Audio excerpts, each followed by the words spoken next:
Hi guys, good morning. Ayan, samahan niyo po si Price Tag ngayon. Sisilipin natin ang aking bagong tanim na atchal kung tawagin. Pero sa English siya ay red bell pepper. Ayan, let's go guys. Ayan, may papayong pa si sponsor sa akin yung payong na yan. Sponsor sa akin ng from somewhere out there. Ayan guys, ito yung mga bago kong tanim na atchal. Ayan na. Nilagyan ko ng mga tusok-tusok na kahoy kasi ay pusa ako rito para hindi nila sampahan. Kasi pag sinampahan nila yan, magagalaw yung aking mga atchal. Ayan, anda, buhay na, buhay sila. Mabilis lang naman guys magtanim nito.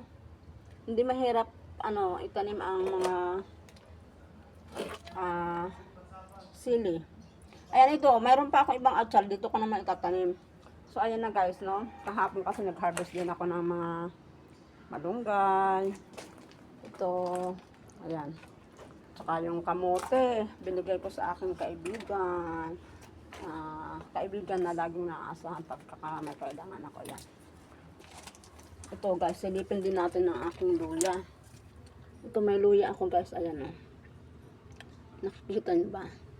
Maliit pa siya, pero marami na siyang sprout. Yung yung ito lemongrass ko, bakit namatay? Buhay na yan ah. Ayan, may kamote rin dito guys. Ayan, at saka guys, oh, ayan, tingnan nyo. Mayroon ng bulaklak at bunga ang aking kamyas. Ito. Grabe mamunga ito guys. Pag namunga yan, talagang Tsaka guys, alam nyo, hindi ko akalain yung sili pala. Kinakain ng ibon. Ayan oh. Ang dami kong sili. Lahat kalakalahati na yung mga red. Oh. Ayan o, puro kalahati na o. Wala na, ayan. Pinagkakain na nila o. Pero okay lang kasi hindi ko naman ginagamit yan. Ayan. Ito rin. Ayan, sa mga gustong humingi ng sili, bunga, magsabi lang po sa akin sa mga kapitbahay ko, ha. Ayan, at magtatanim na ako guys. Pagdagan na natin, itanim yung sili.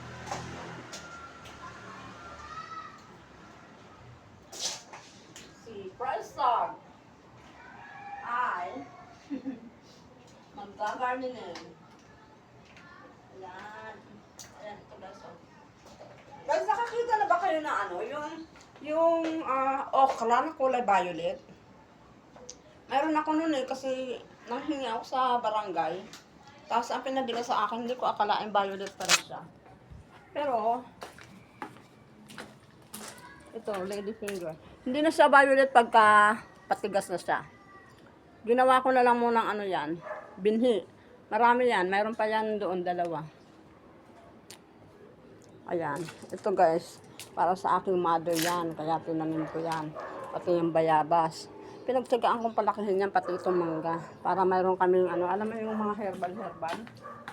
Diba? So ayan guys, kasi itatanim ko na to. Thank you for watching and please share my videos. Thank you so much.